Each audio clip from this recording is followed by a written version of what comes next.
हर हर महादेव। जी हाँ दोस्तों, आज के वीडियो में हम एक और लाजवाब भक्ति सॉन्ग के बारे में लाए हैं दोस्तों, जो कि सुपर डुपर सॉन्ग है दोस्तों। अगर हमारे चैनल पे नए हो दोस्तों तो चैनल को सब्सक्राइब कर लेना दोस्तों, क्योंकि कोई भी सॉन्ग आने से पहले हम आपको कम से कम समय में बता देते हैं दोस्तों। चाहे भक्ति सॉन्ग रहे, चाहे रंगदारी, चाहे हिंदी, चाहे भोजपुरी, चाहे सैड दोस्तों, चाहे न्यू सिंगर रहें, चाहे पुरान दोस्तों। तो आज के वीडियो में हम न्यू सिंगर के गाने के बारे में बताएंगे। जी हाँ दोस्तों, रितु चौहान। जी हाँ दोस्तों, सिंगर हैं रितु चौहान, जो कि सुपर डुपर सॉन्ग है दोस्तों।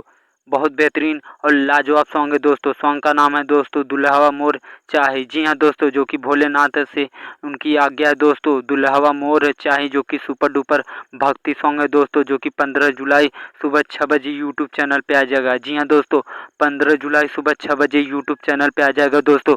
तो हमें पूरा उम्मीद है दोस्तों यह सॉन्ग एक बार आप जरूर से जरूर सुनना चाहेंगे दोस्तों। तो ऐसे ही वीडियो पाने के लिए दोस्तों चैनल पे बने रहिए। तब तक के लिए हर हर महादेव।